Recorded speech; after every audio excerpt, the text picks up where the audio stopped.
I always go into Trader Joe's and wonder what these baking mixes taste like and if they're worth buying. So I bought 8 and baked them all in one morning. So today I'm going to be baking banana bread, cinnamon crumb coffee cake, blood orange cake with icing, vanilla cake topped with vanilla buttercream, truffle brownies, Blondie bars, and almond flour chocolate chip cookies. When I'm all done at the end, I'll give you a super scientific rating, which just involves me tasting them. I feel like I'm surrounded by desserts. First up is the banana bread costing $2.69 a box, and for this I only need 2 eggs, some water, and some oil. Now everybody's grandma, including mine, has the best banana bread recipe, so will this one even compare? But right as you mix it, you get hit in the face with the scent of banana, which after reading the ingredient label, comes from dehydrated bananas in the mix. I'm thankful they're not using banana extract, which can be extracted from real bananas, but tastes vaguely like bananas or strangely artificial. Next is the cinnamon crumb coffee cake for $2.99, and this comes with 2 packets, one for the cake batter and one for the crumb mix that goes on top. The thick cake batter just needs some milk, an egg, and melted butter. I then took some more cube butter and mashed it with the crumb packet contents. Next was the blood orange cake with icing, and that was $3.69. This is a seasonal item, and you need melted butter, eggs, and some water. And the box picture does not do this loaf cake justice. Once you start mixing the batter, this bright orange color pops up, and there's an immediate scent of berry and citrus. Interesting, the color comes from blood orange juice as well as annatto seeds, and that's a natural source of orange and yellow color. It's kind of cool. It makes me wonder if I can use this as a natural coloring for my cakes. So speaking of cakes, next up was the vanilla cake for $2.99. It's kind of cool to have a different contender in the box cake mix game other than the normal ones you'd find in a regular grocery store. This recipe calls for eggs, melted butter, and cold milk. The truffle brownies were next, and that was $2.99 a box. It's a standard brownie where you just need a couple eggs and melted butter. And if you notice, it's a pretty thick batter. There's no extra liquid being added other than what's in the eggs and butter. This tends to lead to a fudgier brownie as the lack of water can't hydrate the starches in the mix, and that'll give you a more cakey brownie, but we'll see.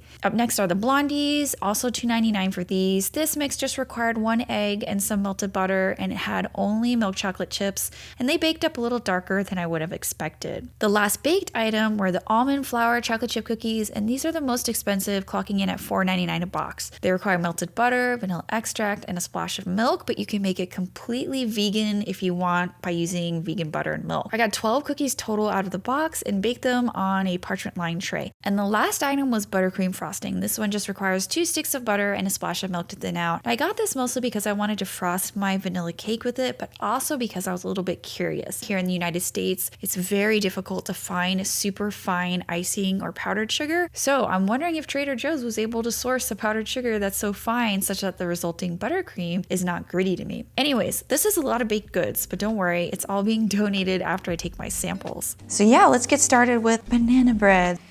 Oh, I should just show you. It comes forward with the flour taste first, and then it comes in with the bananas. And so that flour taste is actually wheat germ and bran. That wheat flour kind of taste makes it taste kind of like a bran muffin. If you don't like those types of muffins, this might not be the bread for you. I actually would make this again. I think it'd be really great if you went like camping or like went to a cabin somewhere and you just wanted the convenience of making a banana bread, because this would actually be great on the trail. I give banana bread a total score of 4 out of 10. Okay, next up we have the Trader Joe's cinnamon crumb cake mix, coffee cake mix. Crumbs everywhere. This cake was really good. The underlying cake was very moist. It has crumb that's similar to a maybe yellow cake. I would change when baking this and putting that spice layer in the middle. It is very overpowering to get all of it on top. They don't just use cinnamon. They use another spice. I think it's probably allspice, but it's funny, on the ingredient label they don't say, they say spice. So that's really vague. Other than that, I wouldn't change a thing. This is 7 out of 10. The next one is the blood orange cake.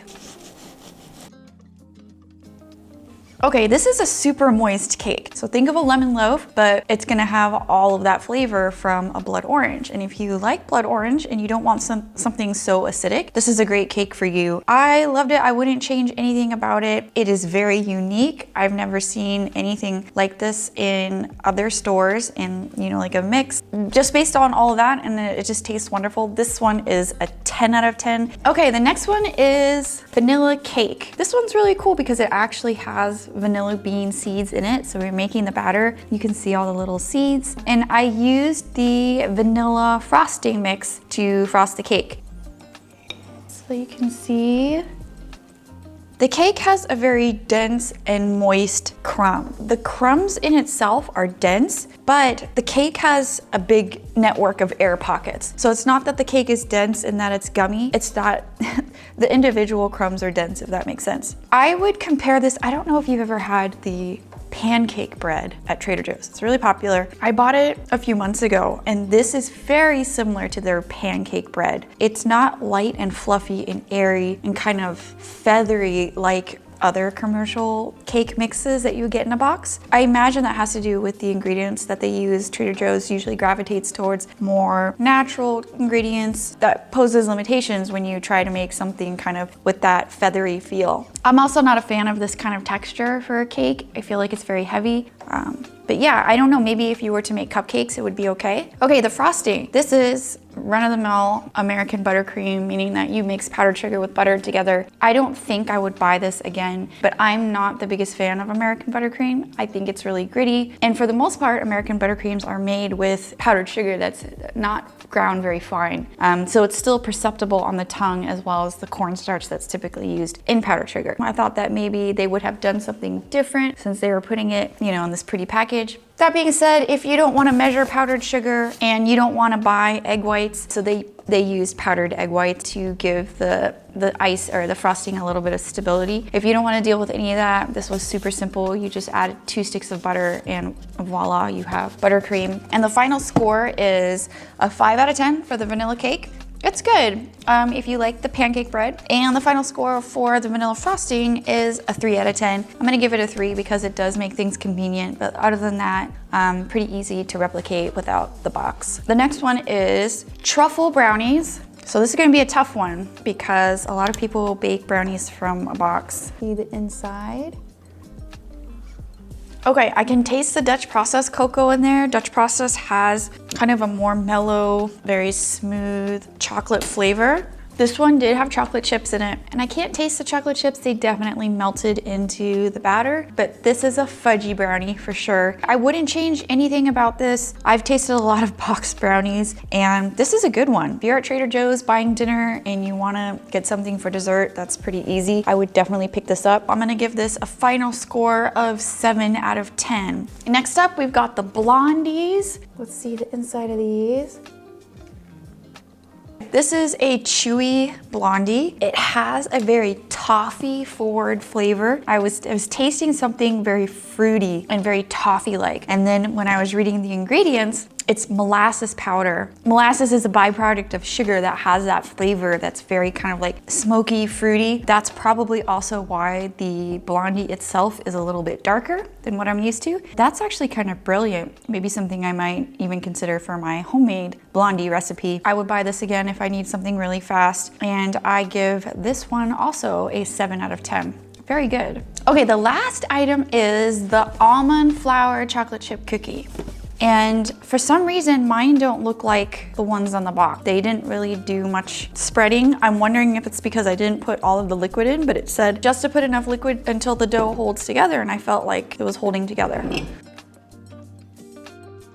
Okay, this tastes very almond forward, as the name would imply. It's got kind of a grittiness to it. I'm trying to see, it looks like almost as if they didn't use skinless almond. They just like took almonds and kind of ground them up so you have the little pieces of almond skin. It is delicious. It's really different from eating, you know, chocolate chip cookies all the time. If you're vegan or gluten-free, this is an awesome cookie to have. The only thing is that it's expensive. This box is $5 and makes 12 cookies. So essentially each cookie is like 40 cents. And the cookies aren't that big either. I mean, I have big hands, but you know, they're kind of small. But I think I'm gonna give it a 6 out of 10. Okay, just to sum it up, the items that I would buy again would be the banana bread if I was going camping, the cinnamon coffee cake, the blood orange cake for sure. That one I'm actually probably gonna eat after this video is done. The Dutch process brownies and the Blondies and possibly the almond cookies. I don't know if you guys have any